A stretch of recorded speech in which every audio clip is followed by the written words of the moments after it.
I think I can say without fear of being contradicted that I have never read a single paper that shows that orthodontics is of significant long-term benefit to the patients. Something in the way we bring ourselves up, our children up, is messing up facial growth.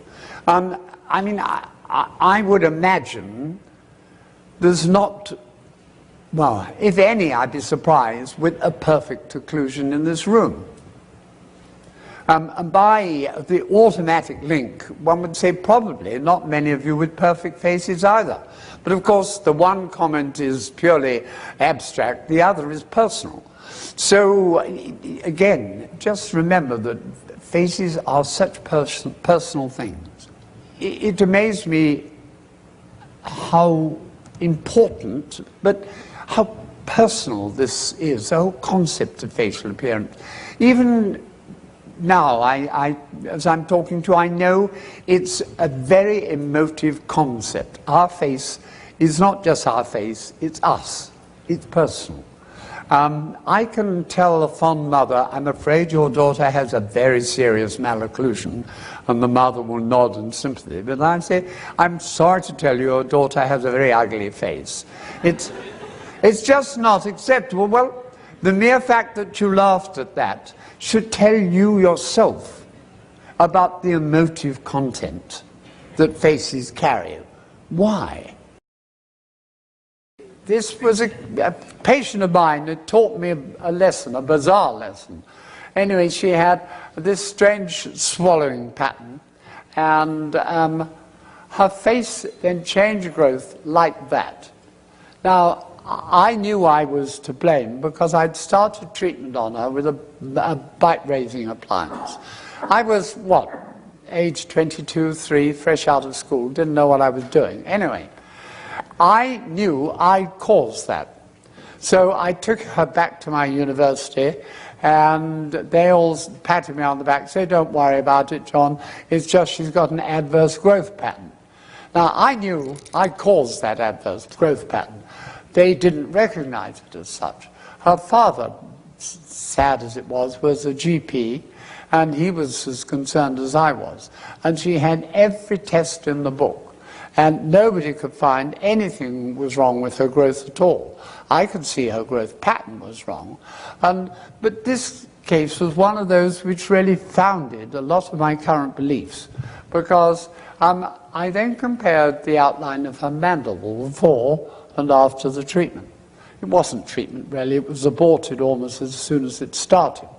But you'll notice that during the age of 10 and 14, when she was at her maximum growth, her horizontal ramus had shortened by 1/3.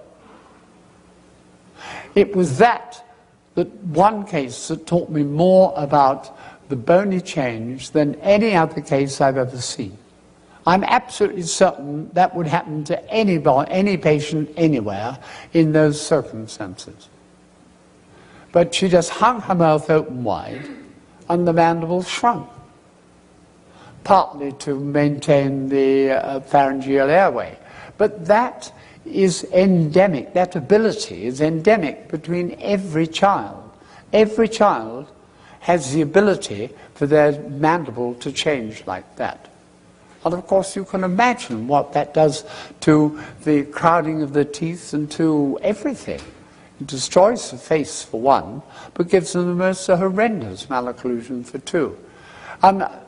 I often think it was the worst tragedy for that poor girl, who I'm sure is still alive, and I feel so guilty about it. But the one benefit has been that it taught me more about orthodontic treatment than any other single incidence in my whole career. That one case, and in a sense, it's partly that one case that has driven me all my life. Maybe it was the guilt that I felt from having done that drove me to feel I must prevent it happening. It also gave me the feeling of power. I said, if that much can go wrong, we must have the power to make that much go right. All we need to do is to work out how to do it. And it probably did more than any other single thing to prompt me to look for the ways of changing growth. I could see it was possible. I couldn't believe that it could be that possible. And yet, I had done that harm, and I felt I needed to cleanse my soul, perhaps is the right word to use. I think all malocclusion is the result of vertical growth, and you won't correct a malocclusion unless you correct the vertical growth. This, again, that's quite a nasty malocclusion. I mean, not for anyone doing bioblock orthotropics, it's dead straightforward. But for someone trying to correct that with conventional treatment techniques, they would get the teeth straight, but they'd have a real job to improve that face. I mean, the chin's noticeably back and down, isn't it? And yet, that was her, 20 years later. And it's the degree of change that you can create just by encouraging that vertical growth. And of course, when you take everything forward, there isn't this tendency to relapse. I never retain cases. I mean, most orthodontists moan away at me about the trouble they have putting on fixed retainers and then, of course, maintaining them. Some people are spending half their practice just refitting the retainers because, and it's such an artificial solution, if you want to call it a solution at all.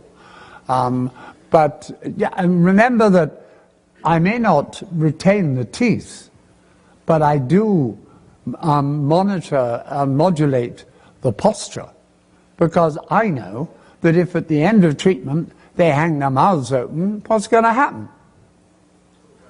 Right. But then, is that my fault? Do I have to retain it? I just need to tell them the truth, don't I?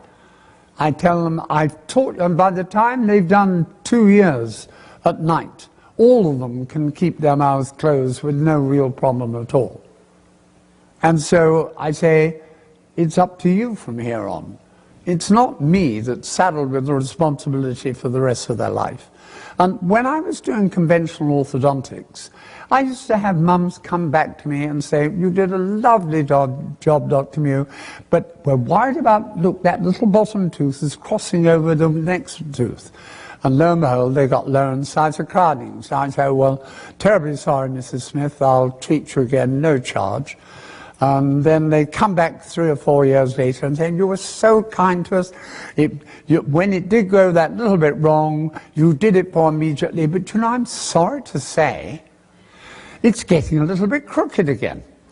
And of course, by now, the daughter or son is probably at university and is looking at me very sourly, and the last thing they want to do is go back into train tracks. So I'm probably off the hook. But that is what used to happen to me when I was trying to use fixed appliances. It never happens now. When things go wrong, the patients come back and apologize to me. They say, you did this lovely job, and now I'm afraid she's still leaving her mouth open. And she's ruined it, looking angrily at the daughter or the son. They don't blame me. Why should they? But you get everybody off your back if you adopt this policy. Taking the whole face forward makes such a difference to the actual aesthetics of the face. And you can see the girl at the left there was a pretty girl, nothing unattractive about her face. But the girl on the right is an especially pretty girl. But just because the maxilla's come forward, that's the difference it makes. Just remember that. The maxilla is so important. Anyone who doubts that the maxilla is the most important bone should look at that girl. Now, I should ask you not just to look at her face, but to judge her personality. What sort of a girl is she? Is she outgoing? Would she be good fun at a party? Perhaps not. Well, now let me show you another girl. Now, that girl, would she be more fun at a party? Is she more outgoing? She's a different type of girl, isn't she? You can probably guess where we're coming from. A little magic, perhaps. Right, the only difference is the position of the maxilla. Just remember that, because it is so much more important than most people think.